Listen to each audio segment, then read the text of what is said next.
Q&A Review, print speaking to the blind, celebrating 40 years of audio newspaper production.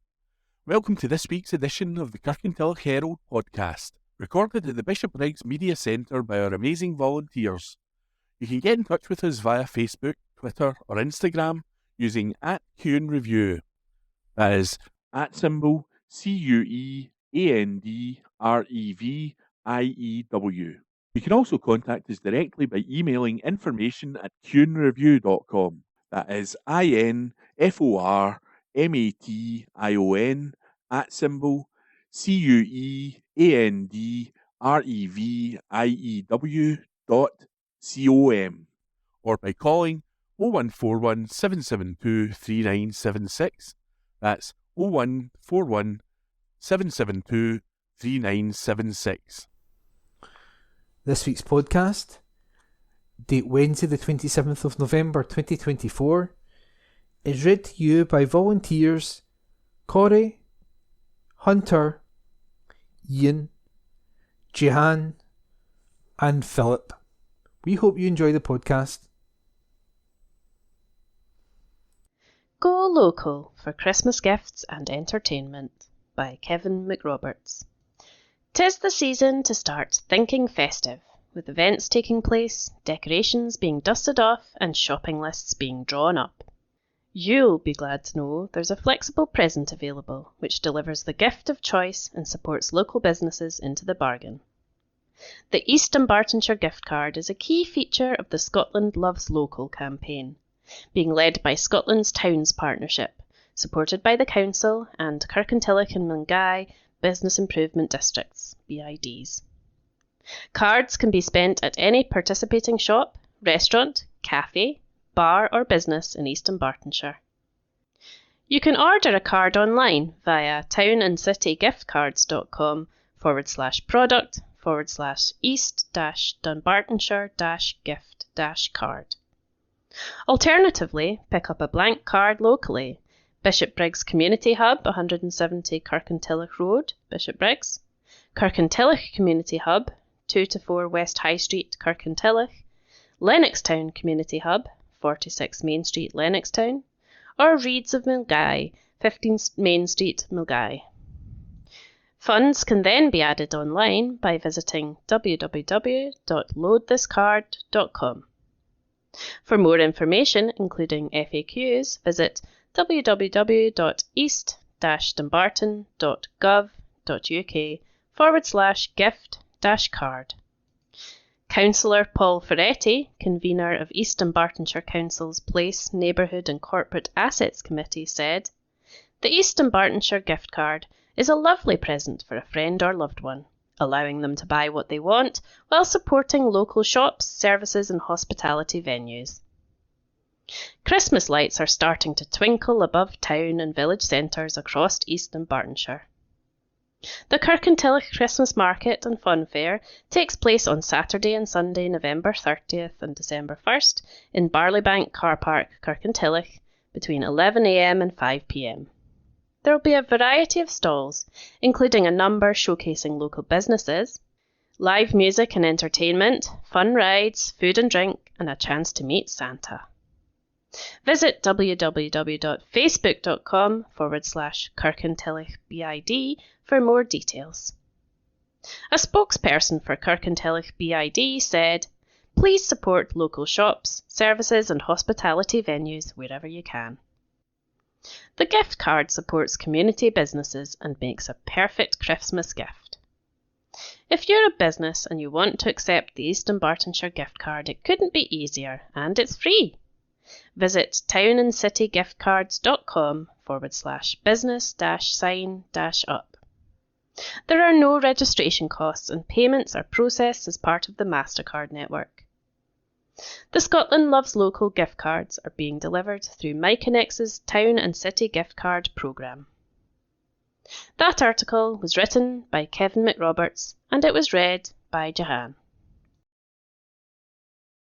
This Week in History. November 28th, 1967. Horse racing was suspended in Britain after an outbreak of foot and mouth disease. On this day last year, After a gruelling 17 days stuck inside the collapsed Silkyara Barkot tunnel in the Himalayan mountains, 41 Indian labourers were rescued via an escape pipe. November 29, 1954. Sir George Robey, comedian and actor, died. He introduced the song If You Were the Only Girl in the World during the First World War. On this day last year, the largest ever study of its kind found air pollution from fossil fuels was causing 5 million deaths worldwide every year. November the 30th, 2009, the European Organisation for Nuclear Research announced that the Large Hadron Collider set a new world record for energy, making it the world's highest energy particle accelerator. On this day last year, former Labour Chancellor Alistair Darling died, aged 70.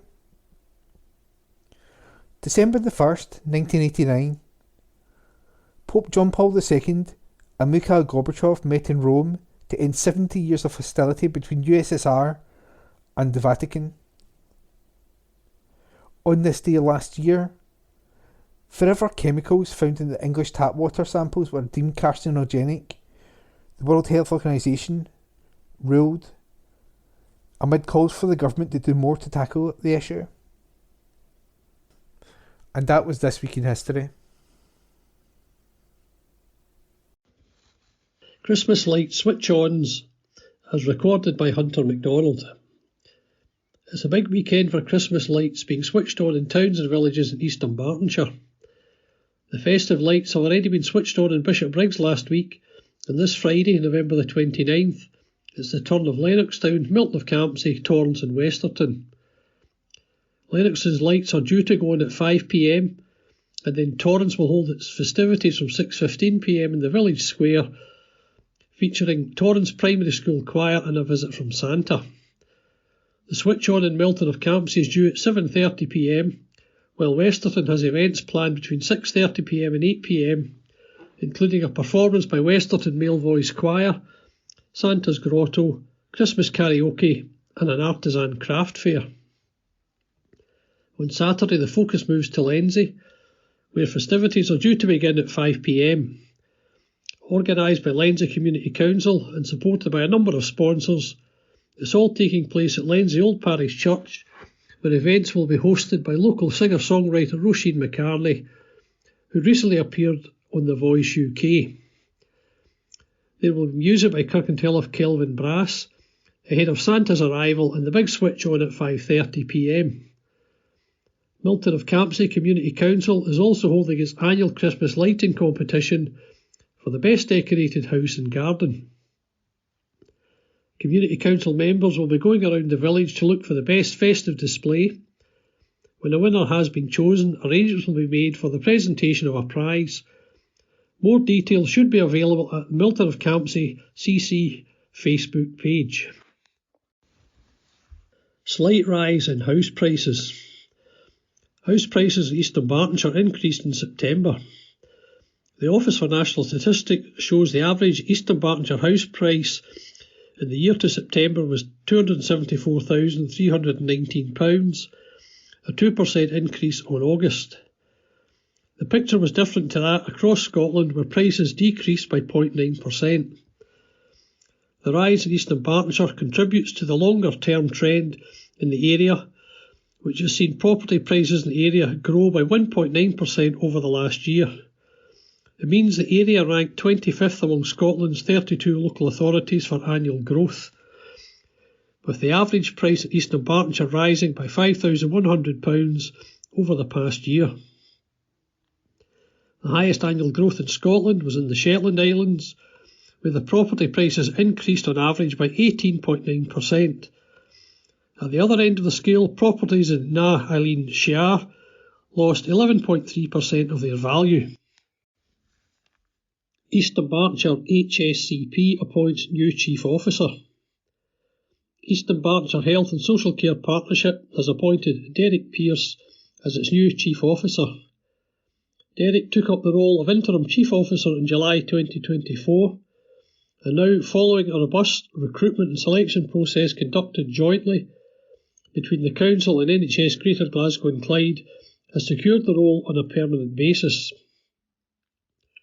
Derek was previously Head of Community Health and Care Services at East Dunbartonshire HSCP for over 6 years, and before that spent a decade in health and social care roles at Inverclyde.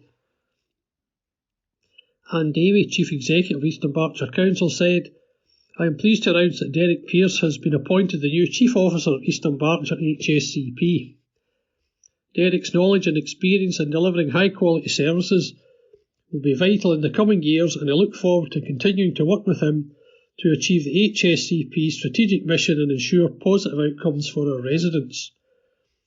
Jane Grant, Chief Executive of NHS Greater Glasgow and Clyde, added, "Derek has significant experience and a strong track record in community health and social care, and I look forward to continuing to work collaboratively with him to deliver services that meet the needs of the people of East Dunbartonshire. Derek takes up the post with immediate effect."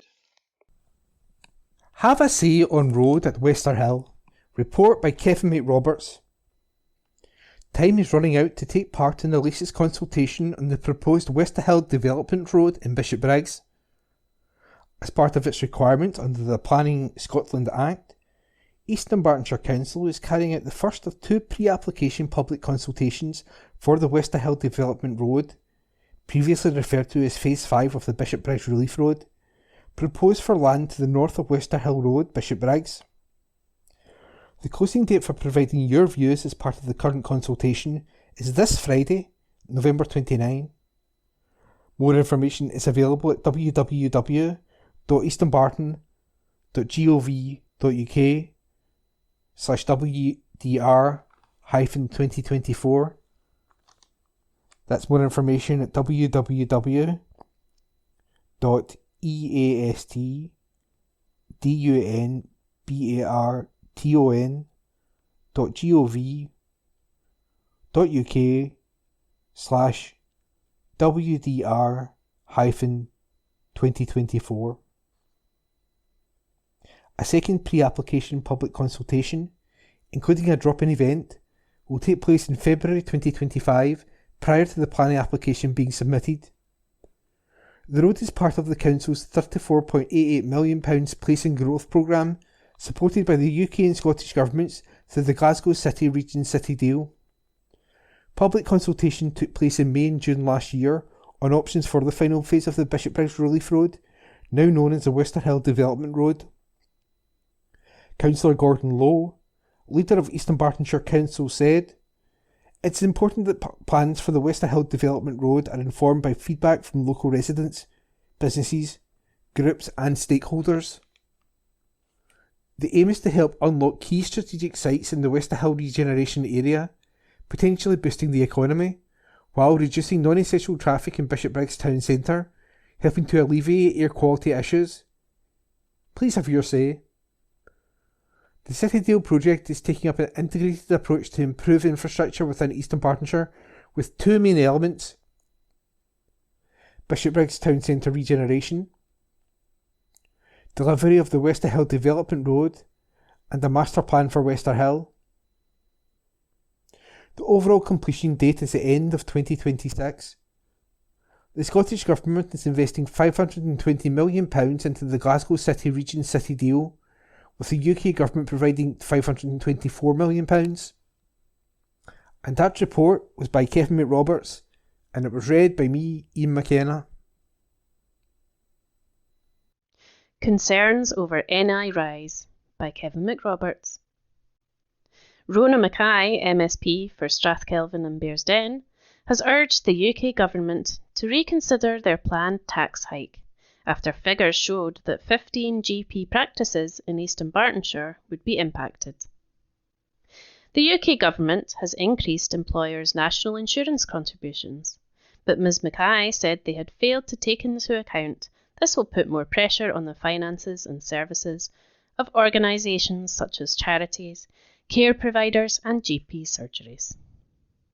Local charity Deafblind Scotland, based in Lenzie, echoed the SNP MSP's misgivings. Its chief executive said she was deeply concerned at the impact the changes to employer national insurance contributions will have on the third sector. Scotland has 911 GP surgeries, and any tax hike from the UK government which harms their operation would be totally unacceptable, said Ms Mackay. This follows warnings from the BMA that some GP surgeries would have to close if they are not exempted from the national insurance rise. Ms Mackay added, "I am deeply worried about the negative impact this will have on the operations of GPs, charities, care providers and hospices." Throughout East Dunbartonshire, we presently have 15 GP practices performing a vital role in our community. As MSP for Strathkelvin and Bearsden, I am demanding the UK government urgently reconsiders and excludes charities, GP surgeries, care providers and hospices from this tax rise. These organisations help so many people and we should be supporting them, not increasing their tax burden. Isabella Goldie, Chief Executive at Deafblind Scotland, added, "We are deeply concerned at the impact this increase will have on the third sector. This policy from the Chancellor seems deeply unfair. In Scotland, many social care services are provided by charities that support people at the most vulnerable points in their lives. Unlike private businesses, charities do not make profits, often operating at losses, and therefore have no additional funds to draw upon to address the significant increase to the costs of employing support staff. This will put their future at significant risk." That article was written by Kevin McRoberts. Check the dates of your festive bin collections. Report by Kevin McRoberts. In the midst of the festive fun, it can be hard to remember what day it is, let alone what date. But don't forget to note the changes to bin collections and recycling facilities. East Dunbartonshire Council's waste service will not be operational on Christmas Day, Boxing Day, New Year's Day or January the 2nd. Possible delays to the service provision are expected during this busy period, so residents are advised to leave bins on the pavement until the collection has taken place, as the time of collections may vary from normal. Residents whose bins were due for collection of Wednesday, December 25th, are now scheduled to have their bins emptied on Friday, December 27th, and bins due to be emptied on Thursday, December 26th, are scheduled to be picked up on Saturday, December 28th. Similarly, bins due for emptying on Wednesday, January the 1st, are now down to be emptied on Friday, January the 3rd, while residents whose bins were due to go out on Thursday, January the 2nd, should now put them out on Saturday, January the 4th, instead. The Mavis Valley Refuse and Recycling Centre site will also be closed on Christmas Day, Boxing Day, New Year's Day and January the 2nd. Over the rest of the festive period, the site will be open to the public Monday to Friday, 8 am to 5 pm, and Saturday and Sunday, 9 am to 4:30 pm. Residents are reminded to book prior to visiting www.eastonbarton.gov.uk/residents/household-waste-recycling-waste-tip Councillor Paul Ferretti, convener of the Council's Place, Neighbourhood and Corporate Assets Committee, said, "Over the Christmas period, most of us are out of our normal routine, and it can be easy to forget about things like bin collection, especially if they fall on a different day. So I would encourage all households who will be affected by these temporary changes to mark in their calendar with the new dates and be well organised. Please ensure you have put the right stuff in the right bin, and also have your bin out for collection on the night before your revised collection day, as this will allow our crews to get through the collections as quickly as possible. As ever, our waste teams will be working hard to ensure that disruption during the festive season is kept to a minimum, and that collections affected by the public holidays are swiftly caught up upon. In addition to the curbside collections, I would encourage people to make use of our recycling sites throughout the area for the extra waste that can be generated at this time of year. From Friday, January the 3rd to Sunday, January the 12th, you can dispose of your real Christmas tree in a skip at the following locations: William Patrick Library, Car Park, Kirkintilloch; Mavis Valley Recycling Centre, Bishopbriggs; Milngavie Community Education Centre, Milngavie. If you hold a Garden Waste 2024 permit, you can call the Customer Services team on 0300 123 4510 to arrange for your Christmas tree to be picked up or your garden waste bin emptied between Monday, January 13th and Sunday, January 19th. And that report was by Kevin McRoberts.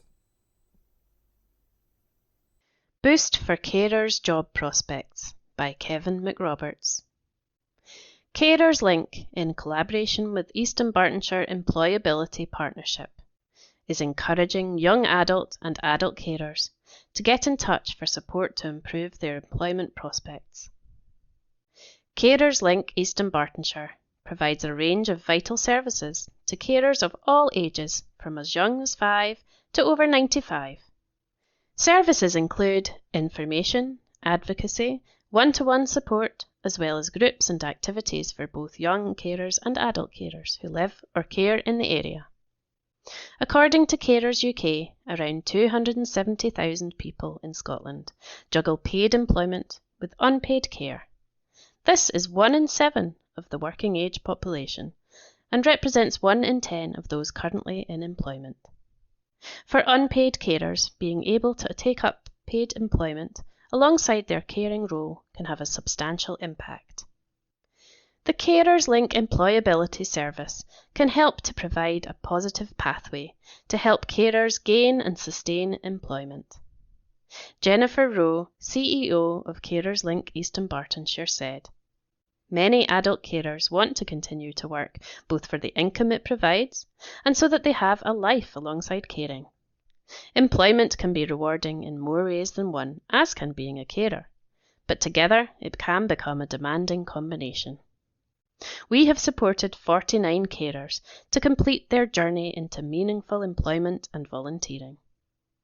The project supports carers that may be struggling at work or looking to improve their prospects, or for a change in volunteering and in finding apprenticeships.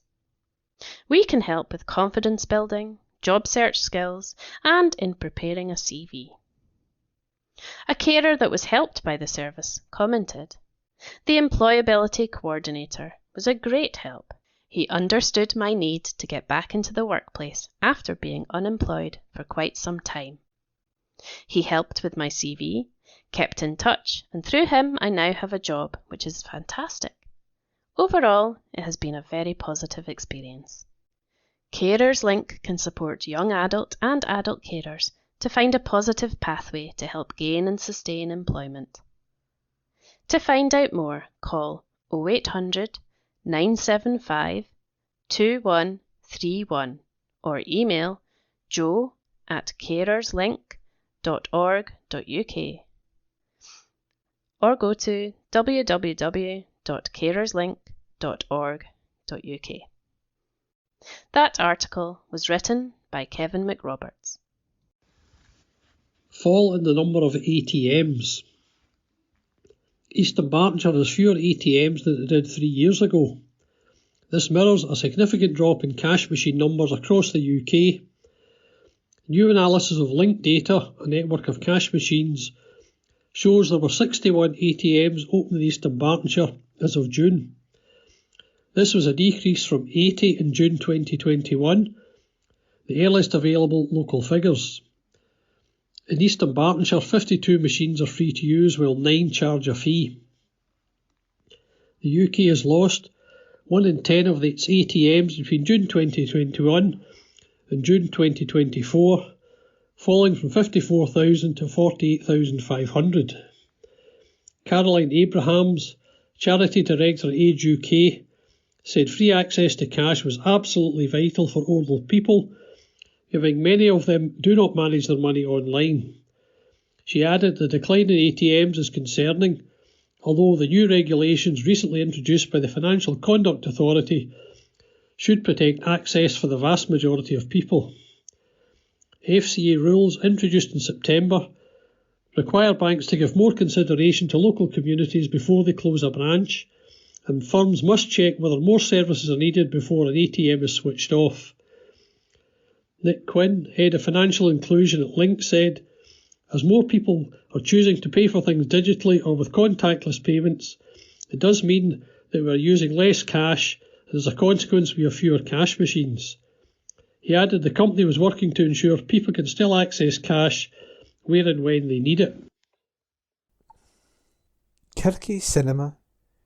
Movie magic for Christmas? Report by Kevin McRoberts. Family fun, festive favourites and ghostly giggles are all in the way thanks to Kirky Cinema. The blockbusters will begin again in the big screen in Kirkintilloch Town Hall this Saturday, November 30th. First up is Despicable Me 4, U Certificate, at 1pm, followed by Beetlejuice, 12A Certificate, at 3:30pm. Tickets cost £5 per adult and £3 per child plus booking fee. There will also be a special St Andrew's Day screening of Sunshine on Leith, PG Certificate, on Saturday, November the 30th at 7:30pm in Kirkintilloch Town Hall. Tickets cost £7.50 plus booking fee. In addition, there's more movie magic on the way, with a Yuletide twist. A dementia-friendly screening of Miracle on 34th Street, U Certificate, will take place in Kirkintilloch Town Hall on Friday, December the 6th, starting at 2pm. Tickets cost £5 per adult and £3 per child, plus booking fee, carers free. Working in partnership with Alzheimer's Scotland, the dementia-friendly screenings are carefully structured to suit the needs of those living with dementia and their carers. Then, on Saturday, December the 21st, there's a screening of the festive favourite, The Polar Express, U Certificate, at 3:30pm. There's a free Polar Express bell for every child, and free hot chocolate for everyone, pyjamas optional. There will be a special appearance by the Kirkintilloch Ladies Choir after the doors open from 3 to 3:30pm. Tickets cost £5 per adult and £3 per child, plus booking fee. How the Grinch Stole Christmas, PG Certificate, will be on in Kirkintilloch Town Hall on Saturday, December the 21st at 6:30pm. There will be a special performance by Kirkintilloch Kelvin Brass after the doors open from 6 to 6:30pm. The Grinch has also been invited to pop along and volunteer, so keep your eyes peeled. Tickets cost £5 per adult and £3 per child, plus booking fee. Serena Marshall, manager of Kirky Cinema, said, "The countdown to Christmas is on and excitement is growing. Don't miss the next batch of blockbusters in Kirkintilloch Town Hall, including films with a Scottish and festive twist.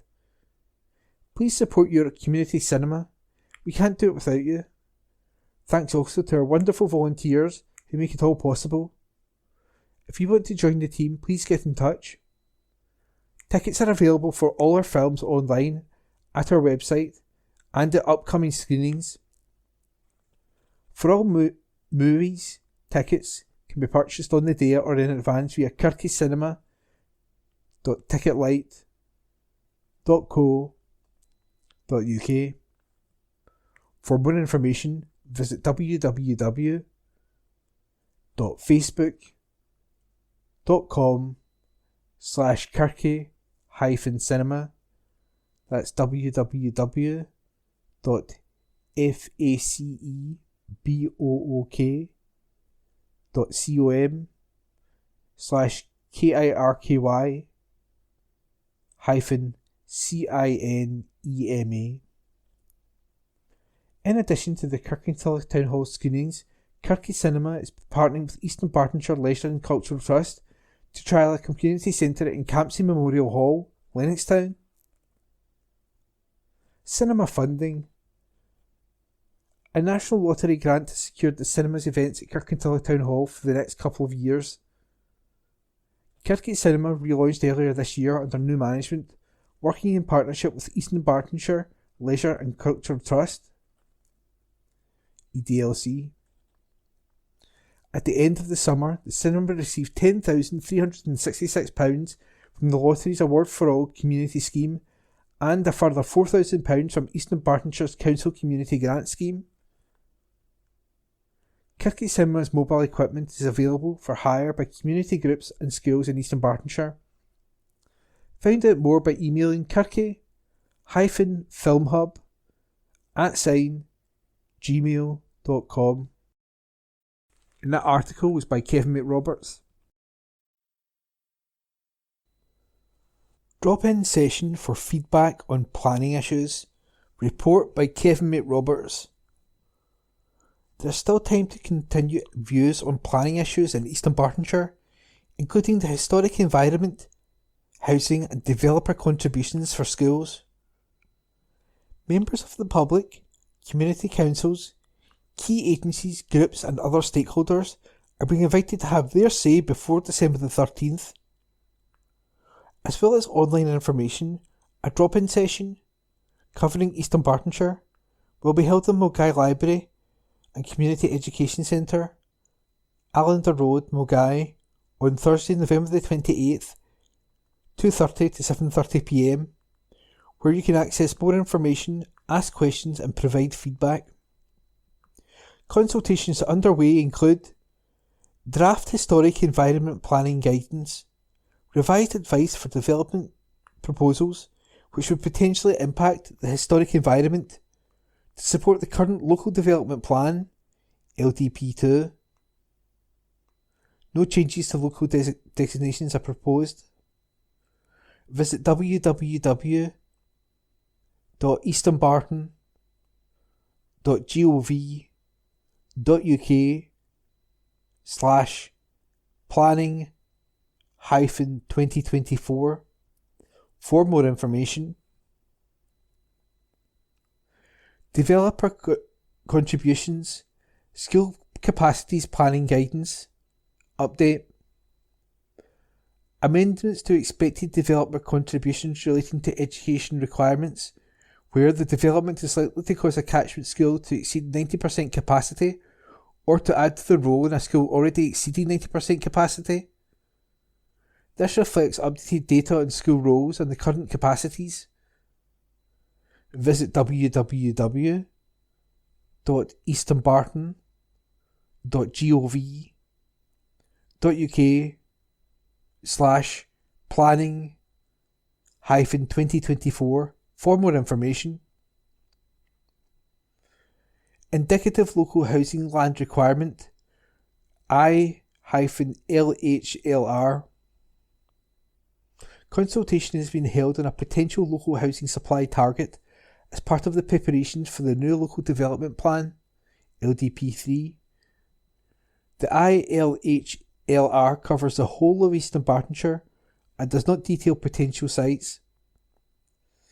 Visit www.easternbarton.gov.uk/LDP-housing to find out more and have your say. Councillor Paul Ferretti, convener of Eastern Bartonshire's Council's Place, Neighbourhood and Corporate Assets Committee, said, "I hope as many people as possible can spare the time to log on or drop in and contribute their views on these important consultations. All of the feedback received will help to inform Eastern Bartonshire's local development plans." And that report was by Kevin McRoberts. Champion colleagues. Aldi is encouraging its shoppers to nominate store colleagues who have brightened their day. Whether they have assisted in finding products during a shopping trip or paused for a friendly chat, Aldi wants to know who has made a difference to customers through kindness. Colleagues who receive the most nominations will receive a spa break for two as a thank you for their hard work and dedication. To participate, shoppers should submit the colleague's name, store location and a short note, no more than 100 words, and why their nominations deserve to win to colleaguechampions@citypress.co.uk by December the 11th.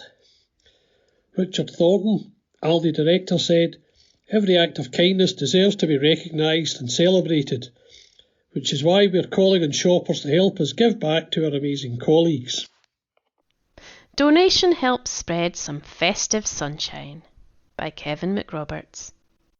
Children from disadvantaged backgrounds who might otherwise go without gifts will wake up to a little bit of festive cheer this December 25th, thanks to a £5,000 donation from the Allied Vehicles Charitable Trust to Sunshine Wishes Children's Charities 2024 Christmas Appeal. Based in Bishopbriggs, Sunshine Wishes Children's Charity works with sick, terminally ill and disadvantaged children and families across Scotland, actively supporting families in financial hardship by providing essential items like food and clothing. Their network of 8 food banks serve 21 organisations, including 15 nurseries, that discreetly distribute food and other essentials to families in need.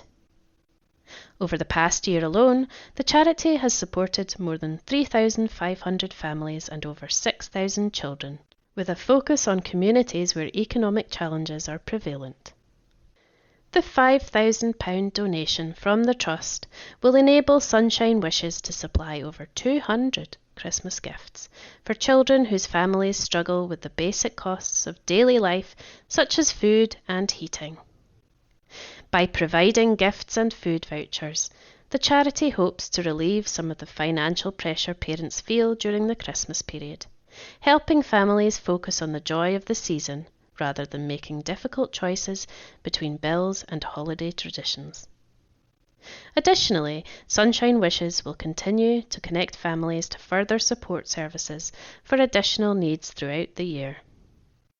Linda Ford, General Manager at Sunshine Wishes, said, "The generous award of £5,000 from Allied Vehicles Charitable Trust will significantly impact the Christmas appeal of Sunshine Wishes Children's Charity. On behalf of the charity, and more importantly the children and their families who would otherwise go without, I want to express our heartfelt gratitude. Thank you for helping us make a positive difference." Jerry Ficena, owner of Allied Vehicles Group and chairman of the Trust, added, "As a family business, we believe that nothing is more important than family, especially at this time of year.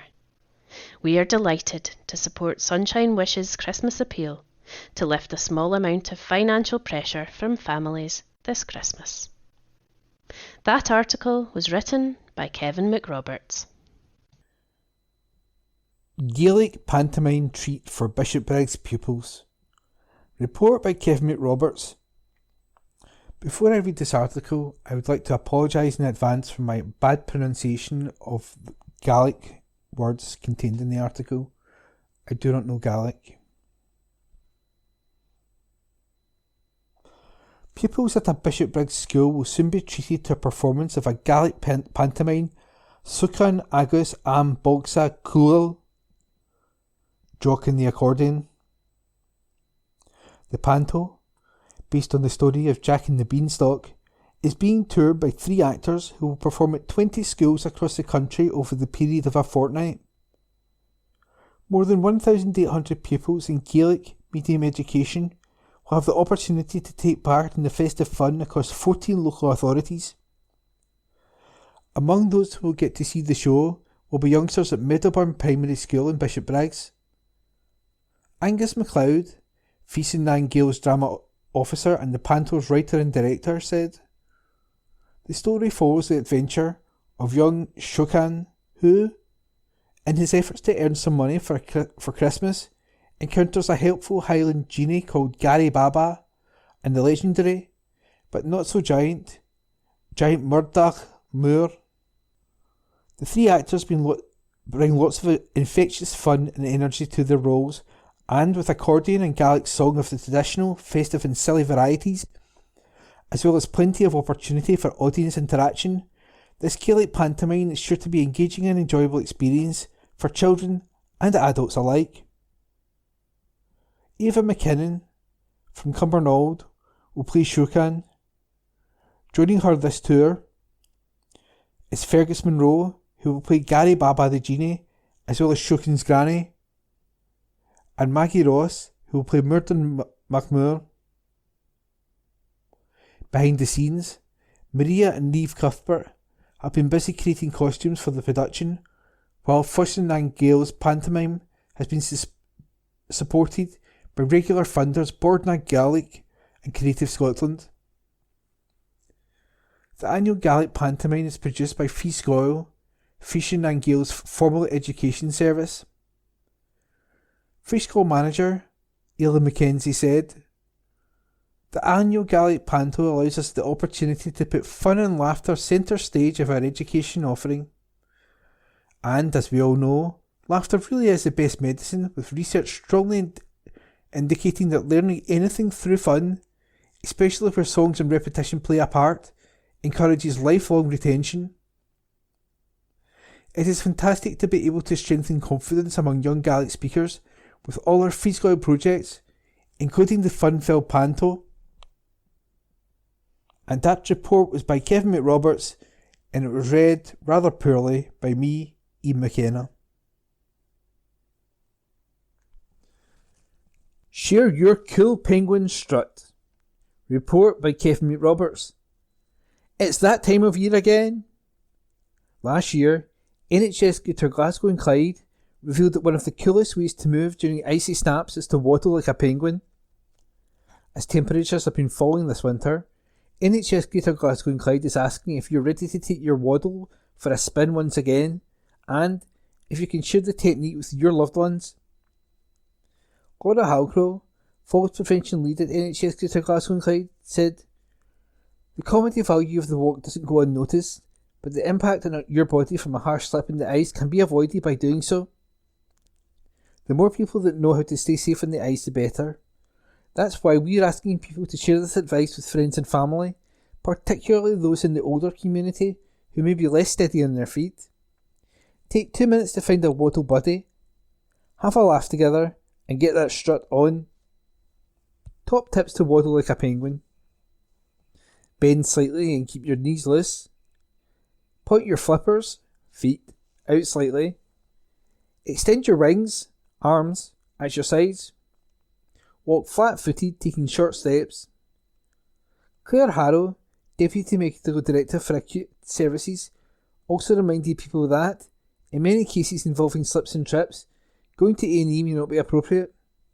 She said, "E&E is there to help the sickest people and treat the most urgent emergencies, and we would always advise anyone who thinks their condition or injury is very urgent or life-threatening to call 999 or go to A&E immediately. However, most falls and trips do not require treatment at A&E, and, in fact, you might be asked to seek help elsewhere if you arrive at A&E inappropriately. If assessment is required, our minor injuries units are often best placed to carry that out, so we would urge anyone who has suffered a fall to call NHS 24 and 111. They will be able to give you the advice you need, including directing you to a minor injuries unit if required. Winter waddling isn't the only prevention advice that NHS Greater Glasgow and Clyde is asking people to share with loved ones. The Health Board is also calling for people to have the conversation about winter vaccines for flu and COVID-19. Dr Ian Kennedy, NHS Greater Glasgow and Clyde Immunisation Coordinator and Consultant for NHS GGC Public Health, said, "Flu and COVID-19 are serious, and getting vaccinated is the best protection from being seriously impacted by the viruses. The COVID-19 vaccine can reduce your chances of hospitalisation, with recent statistics showing that it's reduced by 2/3 for over 65s, while the flu vaccine helps prevent serious illness and transmission. It is worthwhile to check in with eligible friends and family to ensure that they have organised their appointment and offer support if needed." And that report was written by Kevin McRoberts. Good day to you. It's Philip here from Q and Review, reading the church news from the district news in Eastern Bartonshire, and that's from the Kirkintilloch Herald. And we're going, first of all, to an amazing church in Milton-Campsie, the Church of Scotland there.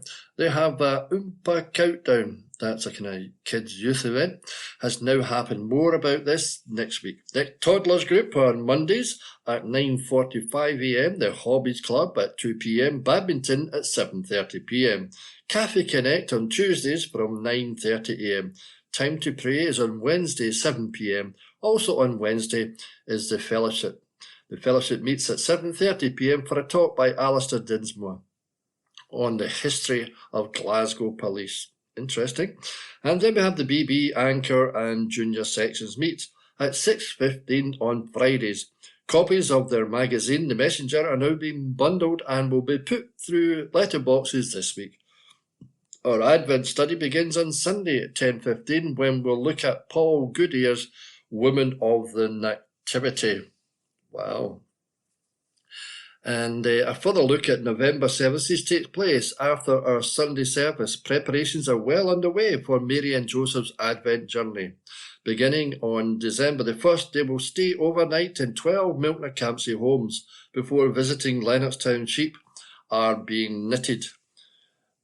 Before visiting, yes. So they're going to be knitting sheep with a view to leaving one at each home. Their final destination will be the Christingo service at Campsie Church on Christmas Eve, after which, hopefully, they'll visit our Christmas Day service with baby Jesus. Lots of events are planned for the lead up to Christmas. Friday, December the 13th, youth services celebration from 6:30 to 7:30pm with quizzes, games, crafts, phone poll, Voxbox, videos. Sounds very interesting, this. Monday, December the 16th, stories around the Christmas tree for primary pupils and toddlers. 3:15pm, games, juice, fun, and Santa. Let's not forget Santa. Friday, December the 20th, community carol sing at the Village Cross. 2:30pm as school finishes. Then we move to Bishopbriggs to Springfield Cambridge Church on Sunday, December the 1st. Morning worship will be conducted by Ian Taylor in the sanctuary at 11am. The sacrament of Holy Baptism will be celebrated during the service. An offering will be taking place during the service. Please bring your offering and put it in the offering plate. Tea and coffee will be served in the Cameron Hall after morning worship. Come and enjoy the fellowship. The Sunday school meets in room 2 where creche facilities are also available. Morning worship is also being live streamed on the Springfield Cambridge Church YouTube channel. And of course, a link to this can be found in the Springfield Cambridge Church website. All the W's, springfieldcambridge.org.uk and Facebook page, where up-to-date information about events and church organisations can also be found. And there, again, will be a vestry hour on Wednesday, November the 27th at 10am for anyone wishing to speak with the minister. And there will be a short weekly service of worship in the Springfield Chapel on Wednesday, November the 27th from 11:10am till 11:30am, followed by tea and coffee in the Hall of Fellowship. The Guild is inviting the congregation to join them in supporting Eastern Bartonshire Food Bank Warehouse by bringing along donations and leaving them in the cupboard as usual. The ticket office for the Springfield Cambridge Festival Chorus Christmas concert is open at Cadder South Hall on Wednesdays and Fridays between 10am and noon. An Advent hamper is being offered by the fundraising group on Sunday, December the 1st. This comprises of 25 gifts, one of each day of Advent and one for Christmas Day. A suggested donation of £2 per entry is suggested. Lodging House Mission Christmas cards are available on Sunday, December the 1st in the Hall of Fellowship. Monetary donations are also acceptable to help offset the cost of the meals provided for the homeless in Glasgow. And just a wee note here that there's a community carol singing. A special joint venture will take place in Campsie Parish and St Macken's churches in Lennoxtown. A community carol singing event. The carol singing afternoon will take place on Saturday, December the 14th in St Macken's car park. And if you don't know what that is, ask someone, because I don't. And it's at 3pm. Everyone is very welcome. Come along, join the singing and enjoy a hot drink. There will be lovely hot chocolate. I wonder if they get wee thingies on top. A little treat. Marshmallows is the word I was looking for. A special Christmas visitor will put in an appearance. I wonder who that is. In the event of inclement weather, we will all pack into St Macken's Church. Come along and enjoy this community get-together. Yeah, so there's the news from there. And now we're moving to another page in the paper. In case you wonder where I get this from, I'll read it out, the Kirky Herald. And we're moving to Kirkintilloch and the Kirkintilloch Church of God at Regent Hall, Regent Street. On Sunday, there will be a family praise service at 4 p.m. This will feature our praise band, video presentations, and guest speaker is Ian Lithgow from Kilmarnock. Refreshments will also be served after the church service. A warm welcome to all. On Wednesday, Coffee Corner is open from 12 till noon. 12 noon, that is, until 2 p.m. for home baking and coffee. Join our friends and neighbours for a coffee and a chat. Everyone is welcome. For up-to-date and further information on our services, visit their website, all the W's, regenthall.org. And the Bible says, we implore you, on Christ's behalf, be reconciled to God. 2 Corinthians 5, verse 20.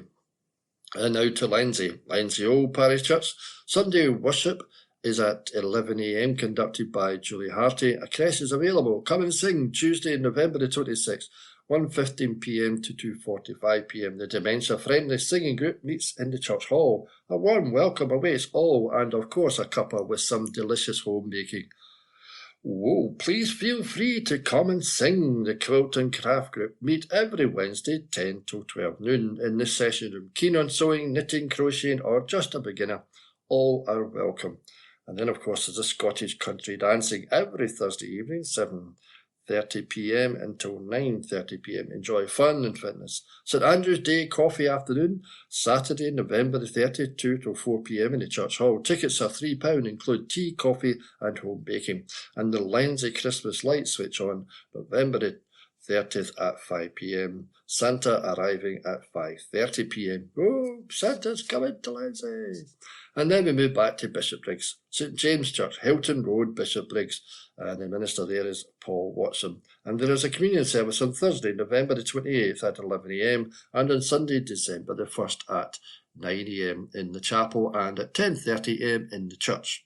With hymns, everyone is welcome to come along to any of these services.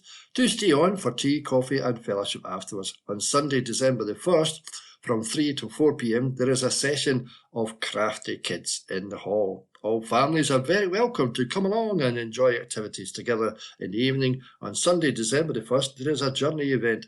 It is from 7 to 8 p.m. On this, the first Sunday of Advent, we will be exploring the stature of waiting, living with uncertainty and growing through the process. And a note for your diary, Friday, December the 6th, 7 p.m, a Christmas cornucopia, an evening of songs, poems and stories with special guest Figgy Pudding.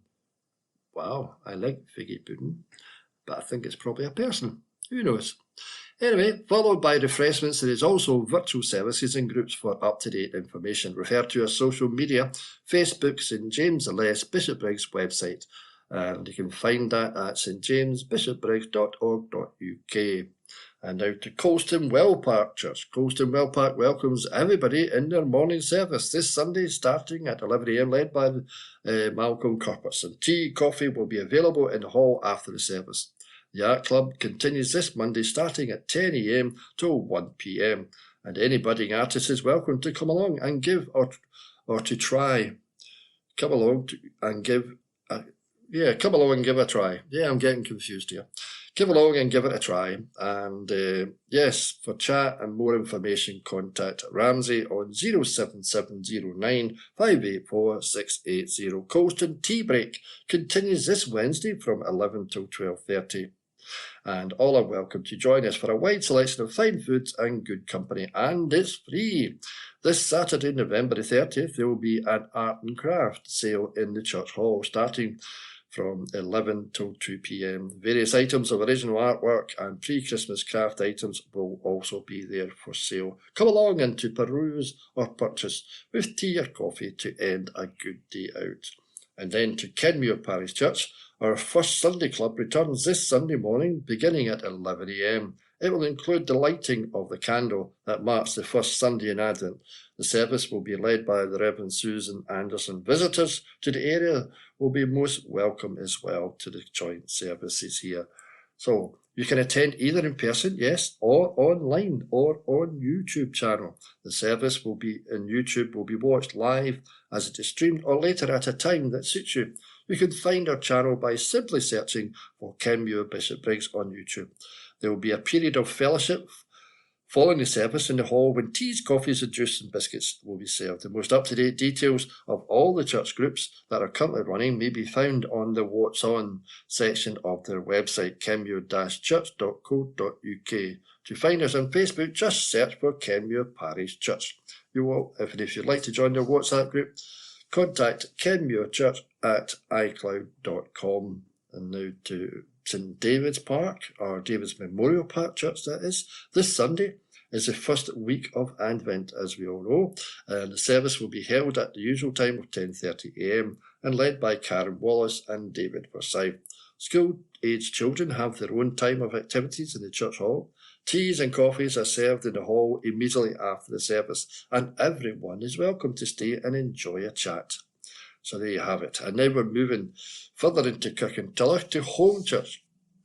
Home Church is in Lammermuir Road, Kirkintilloch, and you also have a sister church in the east end of Glasgow in Carlisle, and online a church for all ages. Jesus Christ is the same yesterday and today and forever, it says in Hebrews 13:8. And on Sunday, December the 1st, 9:30 a.m.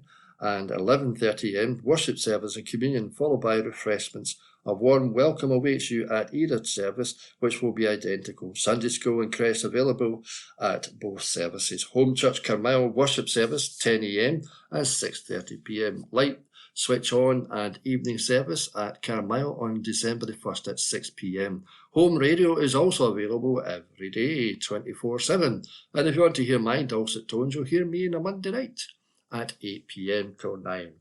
And on Tuesdays they have the engine room as usual, 9:30 for biblical teaching. And then in others, Tuesday afternoon, that is 2:30 till 4 p.m. Bible study on Judges. That's on Zoom. Wednesday, there's the boiler room for prayer and Bible study. It's set to last Wednesday, which is a prayer meeting. Praise and Vision Night on November the 27th, which is an AGM. Thursday, there's a football. And Friday, craft and coffee, 10 till noon. And Friday, Youth Fellowship at 7:30 p.m. See Facebook, Instagram and Home Church website for the latest information for Carlisle and Kirkintilloch. And to St Mary's Parish Church, the service on Sunday, December the 1st, will begin at 11 a.m. as usual and will be led by the Reverend Dr. Ruth Morrison. There will be age-appropriate activities in the halls for our young people. Wednesday, welcome will continue on Wednesday, November the 27th, when tea, coffee and home baking will be available between 10 a.m. and 11:30. After this, a short service will take place on Saturday, November the 30th. The church will be open at the same time as the Christmas market takes place in Barleybank Car Park. In church, teddies and other soft toys will have the opportunity to zip via from the church balcony to the front of the church. There will also be crafts for children in the church, as well as a cafe serving hot drinks and cake. Yes, hot drinks and cake. From 4 p.m, there will be a Christmas carol sung in the church. On Wednesday, December the 4th, we will be holding our monthly open day from 12:15. There will be Christmas music and songs played by Sally McClellan and sung by John Thompson. There will also be a light lunch supplied, or you can bring your own. Yes, so there you have it. That's all the news from St Mary's, and that's all the news from the Lenzie, Kirkintilloch, Bishopbriggs, Milton-a-Campsie churches.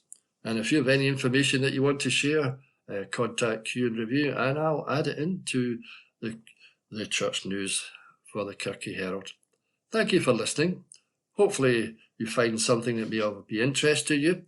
And if you have any comments, I'd love to hear from you. Again, my name is Philip, and I enjoy reading out the church news for you each week. God bless you, and have a good week.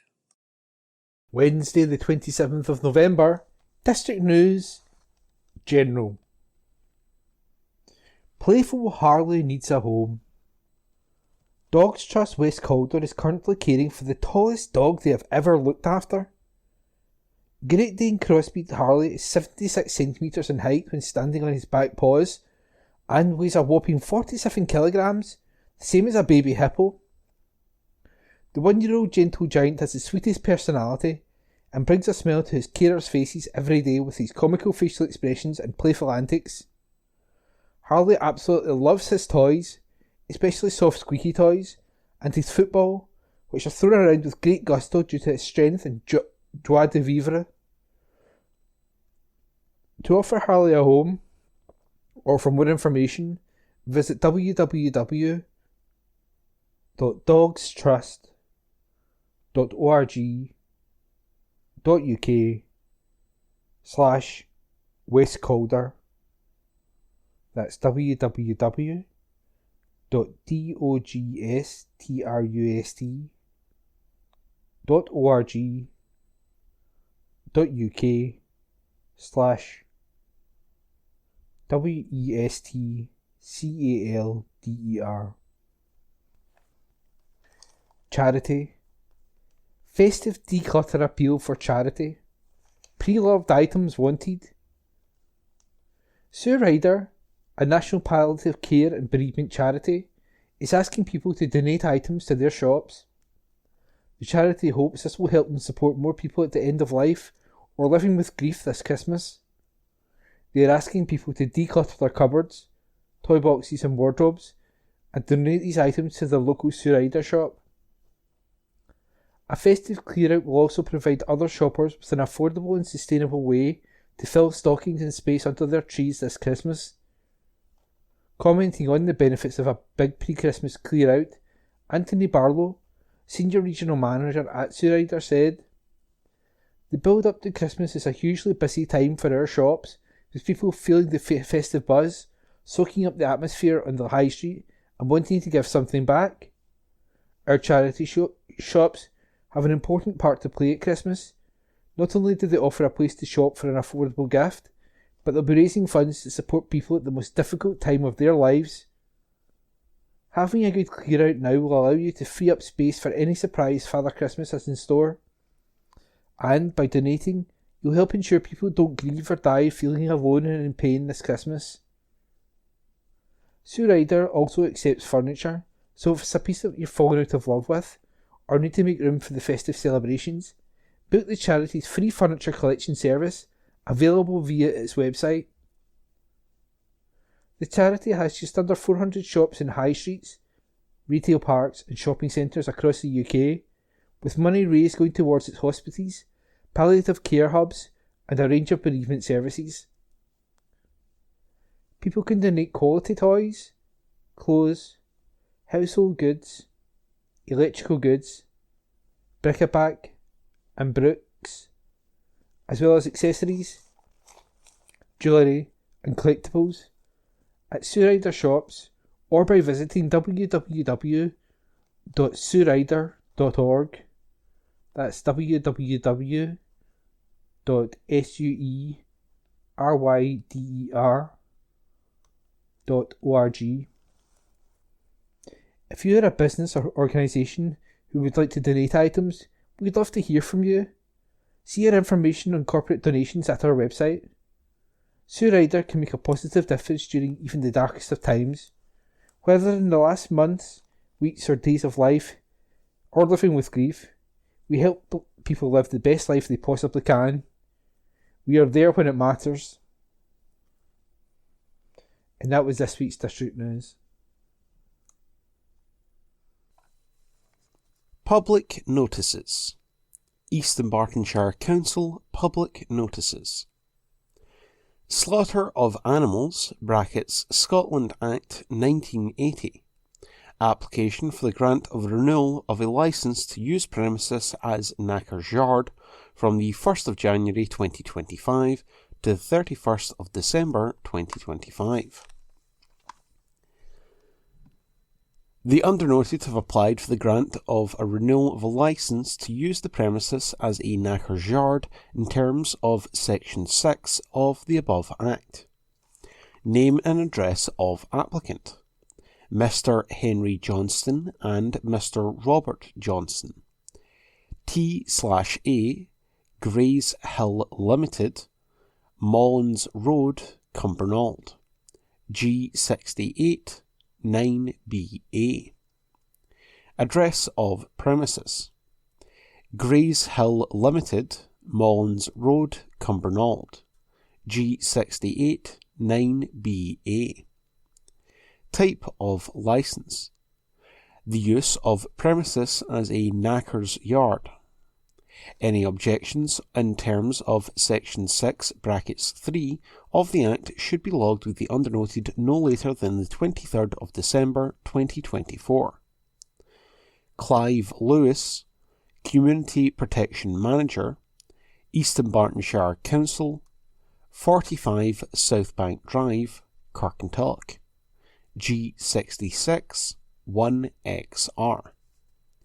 www.eastonbarton.gov.uk. Members' surgeries. Councillors' arrangements for interviewing residents. Ward 7, Kirkintilloch East and North and Twecker, Councillor Stuart MacDonald. 4th of December 2024, The Hub, William Patrick Library, Service Room 1, 5:30 p.m. until 6 p.m. Hairstains Huts, 6:15 p.m. until 6:45 p.m.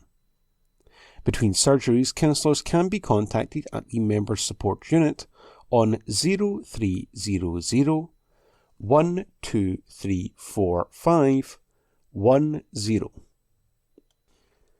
A black belt for Rebecca at 9. This article was written by Brian Yule and it's being read by me, Corey. The Taekwondo Association of Great Britain, TAG-B, has awarded a black belt to its youngest ever Scot. Rebecca Cambridge has been training with JR Martial Arts in Bishopbriggs since the age of 4.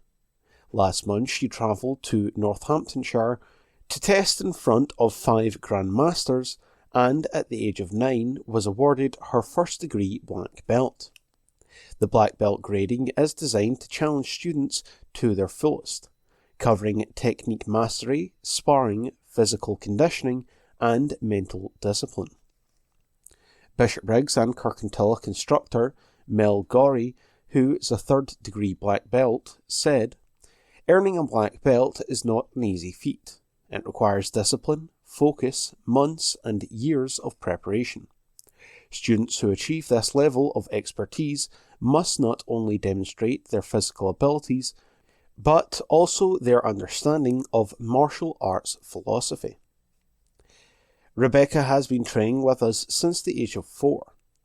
She has completed every grading with great effort and excelled each time. She is a role model within the classes and assists with other students regularly, which she takes pride in doing so. October was a month to never forget for her.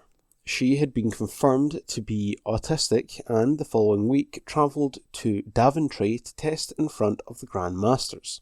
Despite the stress of her diagnosis, she pushed herself out of her comfort zone to travel to a place she had never been before, among people she didn't know, to sit the grading. Not only was Rebecca successful in passing the grading, but is the youngest to have had done so in Scotland within our federation, TAGB. As also the youngest black belt in our clubs within Bishopbriggs and Kirkintilloch, she is shining as an inspiration to other students. JR Martial Arts runs classes for all ages and abilities. For more information, email melgorritkd@yahoo.com. That article was written by Brian Yule and it was read by me, Corey. City blow Spartans away with power of a storm. This article was written by Brian Yule and it's being read by me, Corey. SWPL1 leaders Glasgow City hit their opponents for 6 as Spartans visited Petershill Park on Sunday. This was the second week in a row City had found the net half a dozen times as they ran out 6-0 winners, following from last week's 6-1 victory at Queen's Park. The hosts showed all ferocity of Storm Bert to blow their opponents away, taking the lead just after 7 minutes when Katie Lockwood scored from a Lisa Forrest cross. Forrest was once again the provider 5 minutes later as Natalia Warble doubled their advantage. Spartans managed to prevent any further damage for a while, with Acelia Yates saving a Forrest penalty. However, the third would arrive from Nicole Kozlova after 51 minutes. 8 minutes later, Forrest poked him to make it 4-0. On 63 minutes, Lockwood set up Ellie Gambone to fire home number 5, and with 4 minutes left, Brenna Lavera became the 6th different scorer of the afternoon. Forrest told the club's media team, "We started the game off really well. It dropped off a little, but we spoke about what we need to do at half-time. We applied that in the second half, and it was a good all-round performance, with plenty to take away from it." Rossville women were unable to make it back-to-back wins in the SWPL2 as they lost 3-2 at home to Gartcairn on Sunday. There is now another international break for the ladies as Scotland look to overcome Finland in their Euro 2025 qualifying playoff final. Action resumes on December 8th in the third round of the Scottish Cup as City are away to Partick Thistle, while Rossville host Motherwell. The entire fixture list was wiped out by the weather in the WOS League on Saturday. This weekend sees some fixtures shuffling. Get the Scottish Junior Cup 4th round ties played. I apologise, that's how that sentence is written. Including West Park United's trip to Trinent. Kirkintilloch Rob Roy were due to travel to Ashfield on Saturday in the First Division, but the fixture has been reversed, while Petershill hosting Arthule has been postponed. Caledonian Locomotives travel to Les Mahago Juniors in the 2nd Division, and Glasgow Perthshire welcome Glasgow United in the 3rd Division. That article was written by Brian Yule, and it was read by me, Corey. Ashfield is set to host SGP2 qualifier. This article is written by Phil Lanning, and it's being read by me, Corey. The Fédération Internationale de Motorcyclisme, FIM, has announced Ashfield will host a SGP2 qualifier next season. The World Under-21 event will take place on May 24th, as the latest international occasion being brought to the home of Glasgow Tigers. Tigers owner Jerry Facina said, "We are naturally proud and delighted to have been awarded such an important SGP2 qualifier. We will once again be thrilled to work with the FIM after previous successful events held at Ashfield in recent years. Since day one, when we took over the club, we promised to bring the best possible racing and occasions. This is going to be a fascinating meeting with the best young riders in the world battling it out. Over the past few years, the best racing we have ever seen has been under-21 occasions. The World Under-21 team semi-final in 2018 was outstanding, as were the British Under-21 Championships over the previous 2 years. So much hard work has gone into the stadium. This is a massive thank you to our brilliant volunteers and fans who give blood, sweat and tears for the club. The SGP2 has seen Tigers riders, past and present, Tom Brennan and Leon Flint, both compete in recent years. Facina added, "It's well documented the club has a passion on bringing young riders into the sport. We hope there will be a British interest in the meeting, but whatever happens, it's going to be a fabulous occasion." That article was written by Phil Lanning, and it was read by me, Corey. Glasgow among best cities for enjoying winter sports. This article is unattributed, but it's being read by me, Corey. New research shows that Glasgow ranks as the 4th best city for easy access to winter sports facilities, boasting proximity to both a dry ski slope and an ice rink. A new study by sports travel insurance specialists, Sports Cover Direct, analysed the distance to the closest dry ski slopes and ice rinks from the centres of 25 major UK cities. Bradford is the best city for winter sports enthusiasts thanks to the availability of an ice rink right in the city centre, and a dry skiing slope 6.8 miles away in Halifax. Both venues are highly rated, with an average review score of 4.25 out of 5.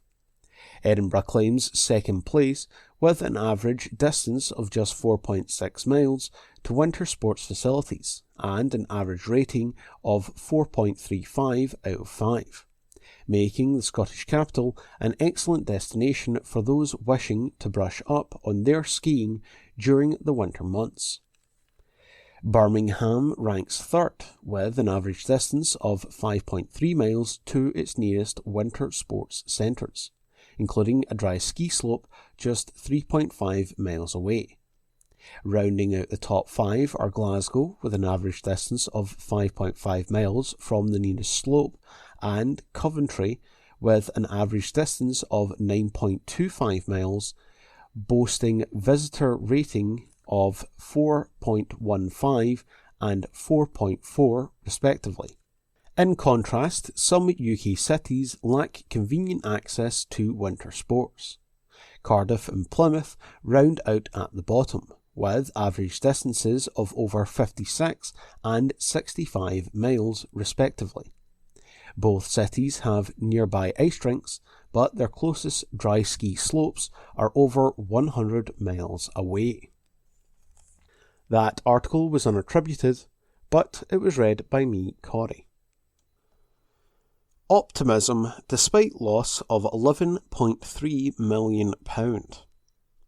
This article was written by Don Renton, and it's being read by me, Corey. Scottish Rugby has reported its 2023-2024 annual report for the 13-month period to the 30th of June 2024, which saw record revenues of £73.9 million generated, but a deficit of £11.3 million. Revenue growth of £6 million achieved during the period through rises in, I have no idea what that sentence is meant to be, professional rugby, hospitality and commercial income, and develop grants enabled Scottish Rugby to break the £70 million revenue mark for the first time. Revenue generated between the 1st of June 2023 and the 31st of May 2024 was £72.9 million. Overall, a loss of £11.3 million was reported for 2023-2024, with like-for-like losses over the 12 months to the 31st of May 2024 of £8 million. 2023 was £10.1 million.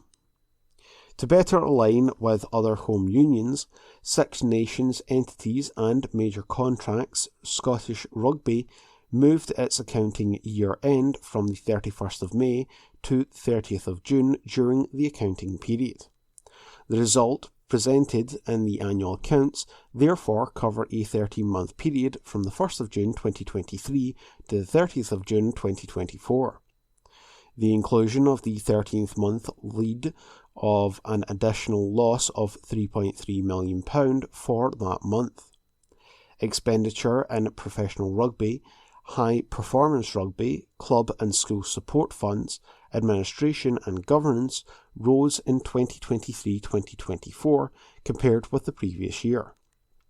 There was continued investment in the community game through the club and school support funds of £4.9 million, which provides direct support through cash funding that are available to clubs in the way of cash to support the individual club's specific needs. The year also saw continued investment in the women and girls game, and a significant new principal partner in Scottish Gas, which secured the naming rights for Murrayfield Stadium as part of a wide-ranging long-term agreement. A series of measures are now underway to reduce costs further in the 2024-2025 financial year to provide a pathway to profitability in financial year 2026-2027. SRU Chairman Professor Lorne Crerar said, "The new budgetary and supporting plan has now been put in place after much hard work and despite further significant losses recorded for 2023-2024. There is a cause for optimism going forward." To view the report, visit scottishRugby.org/about/annual-reports. That article was written by Don Renton, and it was read by me, Corey. That concludes this week's edition of the Kirkintilloch Herald podcast. Please remember to subscribe to our channels at Review and Review, and to tell your friends about our service.